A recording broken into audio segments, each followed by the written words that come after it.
पढ़ने वाले हैं व्याकरण। हम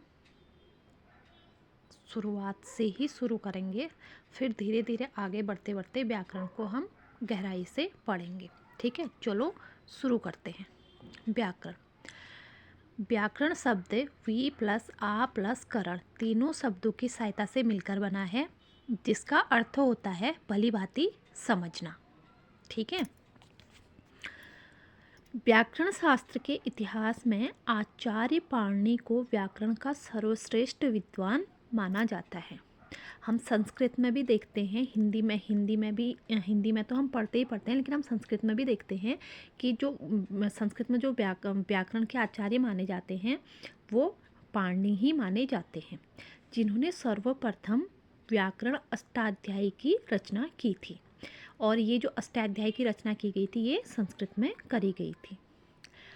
आधुनिक भाषा के जनक आचार्य ब्लूमफील्ड के अनुसार अपिशील और कात्यायन को व्याकरण का वास्तविक जनक माना जाता है। ठीक है, जो आधुनिक भाषा के विज्ञान के जनक है ब्लूमफील्ड, उनके अनुसार अपशील और कात्यायन व्याकरण के वास्तविक जनक है।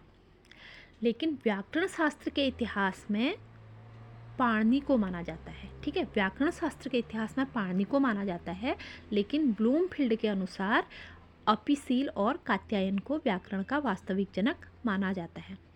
इन्होंने व्याकरण को 3 चरणों में विभाजित किया है।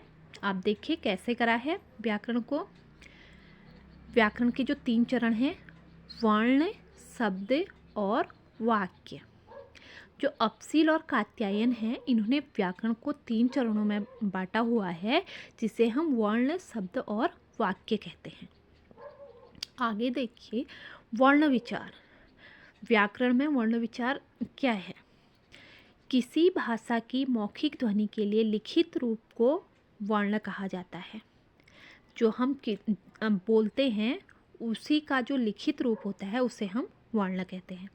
तथा वर्ण मानक रूप से किसी भाषा की सबसे छोटी इकाई मानी जाती है। जो वर्ण है वो मानक रूप से किसी भी भाषा की सबसे छोटी इकाई मानी जाती है। हिंदी वर्णमाला में वर्ण विचार को 3 भागों में विभाजित किया गया है। फिर से हिंदी वर्णमाला में इनको 3 भागों में विभाजित किया गया है। ठीक है, वर्ण विचार, जो वर्ण विचार है इनको 3 भागों में विभाजित किया गया है। जैसे देखिए 3 भाग कौन कौन से हैं? वर्णमाला, संधि विच्छेद और वर्तनी। इसके भी 3 भाग किए गए हैं। वर्ण विचार को भी 3 भागों में विभाजित किया गया है, वर्णमाला, संधि विच्छेद और वर्तनी। अब देखिए वर्णमाला। वर्णमाला क्या है? वर्णमाला 2 या 2 से अधिक वर्णों के सुव्यवस्थित समूह को वर्णमाला कहते हैं। ठीक है, जब हम 2 या 2 से अधिक शब्दों को लिखते हैं, एक पंक्ति के रूप में लिखते हैं, तो उस सुव्यवस्थित समूह को हम वर्णमाला कहते हैं। हिंदी वर्णमाला में कुल 52 वर्णों का प्रयोग किया जाता है, जबकि मानक वर्णमाला में 49 वर्णमाला का ही प्रयोग किया जाता है। हम गिनती के लिए तो 52 वर्णमाला का प्रयोग करते हैं, लेकिन जो हम प्रयोग में लाते हैं, जिसे हम यूज करते हैं मानक रूप से, वो केवल 49 वर्णमाला ही हैं। ठीक है, अब देखिए स्वर। जो हमारे वर्णमाला है, वर्णमाला में स्वर। स्वर क्या है? हम स्वर किसे कहते हैं? स्वर भी कई प्रकार के होते हैं, जिसे हम आगे डिटेल में पढ़ेंगे तो हम स्वर को गहराई से समझ पाएंगे। चलो शुरू करते हैं। स्वर क्या है? हिंदी भाषा की ऐसी ध्वनियाँ जिन्हें किसी व्यंजन के अंत में लिखा जाता है, स्वर ध्वनियाँ कहलाती हैं। जो हिंदी भाषा में ऐसी ध्वनियाँ होती हैं जो हम व्यंजन लिखते हैं तो उसके अंत में जो हम लिखते हैं उसे हम स्वर कहते हैं। इनकी कुल संख्या 11 मानी जाती है। जो स्वर हैं इनकी कुल संख्या 11 मानी जाती है। अब देखिए ये स्वर हैं क्या क्या?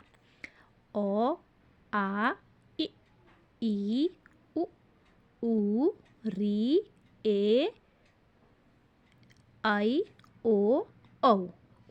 ये हमारे क्या हैं? स्वर हैं। जो अंक और अह होते हैं उन्हें हम अयोग्यवाह बोलते हैं। ठीक है, स्वर हमारे मूलतः 11 हैं। अब स्वरों का भी वर्गीकरण किया गया है। अब स्वरों का वर्गीकरण कैसे किया गया है, देखिए।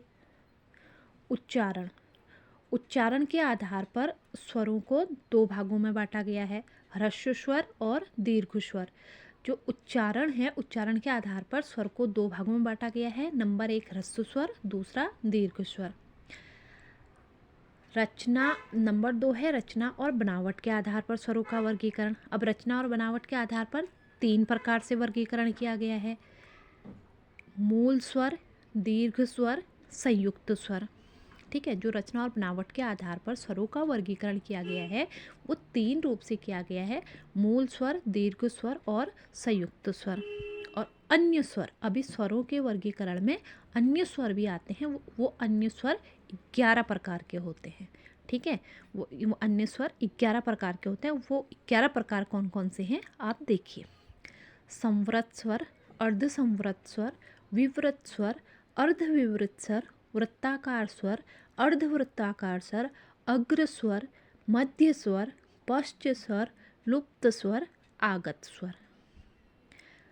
आपने देखा कि स्वरों को भी कई वर्गों में वर्गीकरण किया गया है। अब उच्चारण के आधार पर स्वर, अभी तक हमने स्वरों का वर्गीकरण पढ़ा। अब उच्चारण के आधार पर हम स्वरों का वर्गीकरण